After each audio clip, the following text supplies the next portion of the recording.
तो राजकुमार जी 26 जो है वो तुष्टीकरण, एसआईआर और घुसपैठी है। निश्चित रूप से तीन बड़े मुद्दे होने वाले हैं अगले अब शुरू हो गया आज से नया साल 2026 में। लेकिन पश्चिम बंगाल के संदर्भ में दो तीन चीजें समझना बहुत जरूरी है। एक तो ममता बनर्जी ने जो जिस लेफ्ट फ्रंट पे जिस मैकेनिज्म के साथ जिस स्ट्रक्चर के साथ 3.5 दशक तक शासन किया, लगभग उसी को अडॉप्ट कर लिया, या कहिए कि वो स्ट्रक्चर उनके साथ शिफ्ट हो गया। दूसरा फैक्टर ये है कि आपने इशारों में कहा माइनॉरिटीज की highest population percentage of population Bengal में है। जो पहले लेफ्ट को वोट करते थे ममता को वोट करते हैं, लेकिन उसके बावजूद ममता का तीसरा कार्यकाल है सीएम के तौर पर, एक नेचुरल वे में एंटी इनकम्बेंसी होती है, तो वो मुश्किलें तो उनके लिए हैं। बीजेपी के परफॉर्मेंस की अगर बात करें तो बीजेपी ने लगातार ग्रो किया है। 2024 के लोकसभा इलेक्शन में जरूर आप मान सकते हैं झटका लगा, लेकिन विधानसभा में लगातार ग्रो किया। पिछली बार 77 सीटें जीती, वो कम नहीं होती हैं। और एक बड़ा सिंबॉलिक डेंट अगर माने तो ममता बनर्जी को चुनाव बना दिया था, शुभेंदु अधिकारी से हार गई, बहुत बड़ी बात थी। इसके बावजूद अगर बीजेपी कहीं अटक जाती है तो मुझे लगता है उसके दो रीजन है। एक तो काडर वहां आपके पास उतना मजबूत नहीं है, चेहरा आपके पास कोई ऐसा नहीं है जो पूरे बंगाल में जिसकी कोई स्वीकार्यता हो। और तीसरी बात, बंगाल उन राज्यों में से है देश के जहां एक उपराष्ट्रीयता की भावना बहुत प्रबल रहती है। तो वहां बांग्ला अस्मिता को ममता बनर्जी जितना प्रखर रूप से मुद्दा बना पाती है, बीजेपी अभी नहीं बना पा रही है। इसके बावजूद 2026 में ममता की मुश्किलें बहुत ज्यादा हैं और बीजेपी इस बार शायद कोई कसर छोड़ेगी नहीं। एक लाइन उसमें जोड़ दे राजकुमार जी, मैं कह रहा था कि देखिए अधीर रंजन चौधरी से कल परसों में जो प्रधानमंत्री की मुलाकात हुई है जी, नहीं अमित शाह जी, सॉरी अमित शाह जी, इसलिए उसको आप ये मानिए कि जो अजित पवार का वहाँ हुआ था, जो अभी ये कह रहे हैं कि स्प्लिट हो सकती है, ऐसे लोग राज्यों में कोई स्प्लिट कर लें। यूँ तो ज्योतिरादित्य सिंधिया के नाम लिया, जो सिंधिया कांग्रेस भी बनी थी, लेकिन उससे फायदा नहीं होता। अधीर रंजन चौधरी यदि उस तरह से कुछ लोगों को ला करके, Adhir Ranjan Chowdhury was also Naxalite, very few people know, in emergency he was also रूसी में, उसे वो इस कांग्रेस में है, तो कांग्रेस में भी उनका भी विरोध था। जब ममता चुनाव के लिए सोनिया गांधी से बात करने आई थी इससे इलेक्शन में, सेंट्रल हॉल में हम लोग भी वहाँ थे, और उस समय उन्होंने कहा कि उस दिन अधीर रंजन चौधरी लास्ट डे था पार्लियामेंट का, और उसने इतना अटैक किया उनके ऊपर भ्रष्टाचार को लेकर ममता पर। तो उन्होंने ममता ने कहा, वैसे होता है बाहर लॉन के समय वहीं पर बात, चूँकि 4 जनरली 2 खड़े हुए हैं हम लोग 4, उन्होंने कहा अरे भाई आप तो मुझे बुलाया बातचीत करने के लिए, आपका लीडर जो है हाउस में मुझे भ्रष्टाचार मेरे खिलाफ बोल रहा है। अधीर रंजन चौधरी उस किनारे पर बैठे हैं, उनके साथ यदि और कांग्रेसी और कम्युनिस्ट भी, इसलिए मैंने नक्सली का नाम शुरू में लिया, वो लोग यदि साथ आते हैं तो इसीलिए मैंने शुरू में भी कहा कि यदि कुछ ऐसा गुट वहाँ खड़ा हो जाए, होगा कि नहीं होगा नहीं, मतलब यार जैसे पॉलिटिकल एनालिसिस कर सकते हैं, depend on the situation on the money power. ये जो कह रहे हैं असल में उसमें ये भी है कि आप लिस्ट जो बनाते हैं, जो 15 प्रमुख, इनका काम है लेफ्ट पार्टीज एंड ममता उसी तरह से काम करती रही है। वोट ही यदि आपका पहले से बना के रखा हुआ है तो फिर दूसरा नहीं जीत पाता। जो बीजेपी ने भी कुछ हद तक अपने वोट करती है, आम आदमी पार्टी ने भी वही फार्मूला जो लेफ्ट पार्टीज करती थी वो दिल्ली में बनाया था, वो टूटा। इसलिए डिपेंड करता है कि कोई रीजनल पार्टी, कोई ओबीसी आ जाए, कोई ये आ जाए, कांग्रेस आ जाए, कम्युनिस्ट डिवाइड हो जाए यदि ममता का vote, then it's a chance for BJP to rule with some more allied. ये यानी कि आपको लगता है कि कुछ संभावना बनेगी, लेकिन वो संभावना बहुत मुश्किलों के साथ और बहुत सारे परम्यूटेशन कॉम्बिनेशन के साथ बनेगी। 26 में आपको ये किला टूटता हुआ, चक्रव्यूह टूटता हुआ दिखता है ममता दीदी? मुझे दिखता है, मेरा मानना है होगा ये। राजकुमार जी, या अभी और वक्त? अगर 26 में नहीं हुआ तो मुश्किल होगा। हाँ, तभी बहुत जरूरी है, मेरा ये मानना है, तभी बहुत जरूरी नहीं हुआ तो बहुत मुश्किल होगा।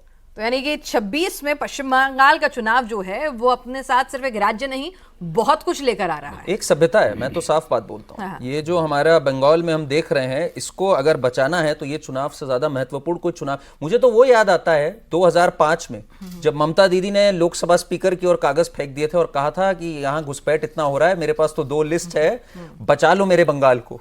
आज फर्क ये हो गया कि वो वोटर तब लेफ्ट के थे, आज वो ममता दीदी के वोटर हैं, इसलिए ममता दीदी अब बैठती हैं कि भाई रोहिंग्याओं को डिपोर्ट मत करो और ये मत करो। तो ये बहुत बड़ी हेमंत बात बिस्वा है। शर्मा बहुत परेशान है, डेमोग्राफी सब कुछ बदल के रख देगी, वो बहुत टेंशन में है उधर। असम में तो सब ठीक ठाक है ना? मुझे लगता है असम में थोड़ा तो डिफिकल्ट होगा, जैसे पावर में जो रहते हैं, लेकिन जिस ढंग से उन्होंने काम किया है, देखिए गोगोई का नाम ले रहे हैं, राहुल गांधी उन्हीं के बल पर मतलब कुछ करना चाहते हैं।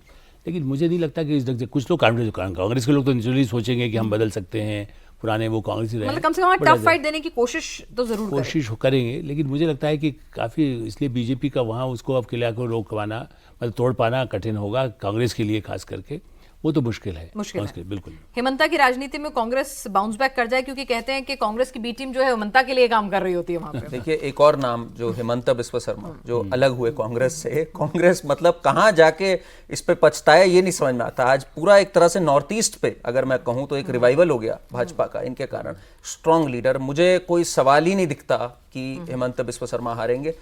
प्रो इनकम्बेंसी, देखिए बीजेपी में एक प्रो इनकम्बेंसी हमें देखने को मिल रही है। इन्होंने जो डेफिनेशन चेंज करी इनकम्बेंसी की, आज गुजरात में कितने साल से हैं ये लोग? करीब 26-27 साल से गुजरात में हैं। हरियाणा में लगातार हैं आज 12 साल से, करीब 10-12 साल से हरियाणा में है। ये हमने अभी देखा बिहार के अंदर। ये जो प्रो इनकम्बेंसी की राजनीति, और ठीक उसका विपरीत कांग्रेस पार्टी 2011 के बाद से किसी भी जगह पे जहां जीत भी गई दोबारा जीत कर नहीं आई है। तो ये एक डेफिनेशन चेंज हो गई है अब प्रो इनकम्बेंसी और एंटी इनकम्बेंसी की। तो आई थिंक प्रो इनकम्बेंसी है वहां पर तो क्लियर तौर पे। और जो वो तुष्टीकरण और घुसपैठिए और वो सब कुछ असम की राजनीति में उसका बोलबाला है या प्रो इनकम्बेंसी का ही बोलबाला है? नहीं, मुझे लगता है कि उसमें दोनों चीजें बीजेपी के फेवर में जाती है। हाँ, प्रो इनकम्बेंसी भी जाती है और जो घुसपैठिए वगैरह के मुद्दे बता रहे हैं आप, वो भी बीजेपी के फेवर में जाते हैं, क्योंकि वहाँ बीजेपी ने काफी काम किया है जी। और जो हेमंता बिस्वा शर्मा के संदर्भ में बात हुई तो बताऊं, ये कांग्रेस और बीजेपी के जो राजनीतिक संस्कृति है उसका फर्क बताती है। यही हेमंता बिस्वा शर्मा 2014 से पहले राहुल गांधी से मिलने के लिए दिल्ली में एक हफ्ता पड़ा रहते थे, टाइम नहीं मिलता था। वही हेमंता शर्मा न सिर्फ असम बल्कि पूरे नॉर्थ ईस्ट का पूरा बीजेपी को खड़ा करने में बहुत बड़ी भूमिका उनकी रही है। तो असम मुझे नहीं लगता बीजेपी के लिए मुश्किल है। बीजेपी के लिए पुडुचेरी भी मुश्किल नहीं होगी, जिस तरह की रीजनल बसात उन्होंने वहां जाकर बिछाई है। हाँ, तमिलनाडु अगेन वही बंगाल वाली स्थिति है। जैसे बंगाल को भेजना मुश्किल है, वैसे ही तमिलनाडु को भेजना मुझे लगता है शायद उससे ज्यादा मुश्किल है। तो हालांकि बीजेपी भी बहुत ज्यादा तमिलनाडु को लेकर उतनी बुलिश नहीं है जितनी मेहनत, ताकत और पश्चिम बंगाल में एक तरह से कहते हैं ना अपनी रास्ते बना लिए हैं, बस सिंहासन तक पहुंचना रहता है। तमिलनाडु में भी और मेहनत चाहिए। मेहनत नहीं, हम और आप कहें मेहनत नहीं, तमिलनाडु के लिए तमिल संगम काशी देखिए ना, हाँ, वो चल रहा, मैं देख रही थी। हाँ। तो कोशिश ये रहती है कि हम देखिए प्राइम मिनिस्टर नरेंद्र मोदी, जो भी स्ट्रेटेजिस्ट पुराने इस तरह के सोचते हैं, वो लॉन्ग टर्म में खेल रहे हैं। वो आज के लिए सफलता मिले कितनी मिले नहीं उसके लिए नहीं है। उन्होंने पहले भी जो टारगेट रखा था वे बंगाल में हमें करना है, तब से कर रहे हैं। थोड़ा सा बीच में फिर गड़बड़ हुआ इस लोकसभा चुनाव में, वरना सो आई थिंक कि तमिलनाडु में पहले से कितना आगे बढ़ सकते हैं उसके लिए पूरा जोर लगा करके वहाँ के एडीएमके के साथ समझौता है, दूसरी एक और लोग भी आ रहे हैं। इस ढंग से मुझे लगता है कि तमिलनाडु में भी अपनी स्ट्रेंथ को ज़्यादा से ज़्यादा बढ़ा सकें। आज से नहीं 10 साल बाद आए। बंगाल में किसी ने सोचा था कमनमता को बीजेपी ने क्यों मदद की, या कभी भी वीपी सिंह को मदद किया कि आपको कांग्रेस को खत्म करना है। कम्युनिस्टों का इस बार के चुनाव में, जैसा आप अभी कह रहे थे, एक मानता ऐतिहासिक 2 चीज़ों में है। बंगाल का चुनाव ऐतिहासिक है ही।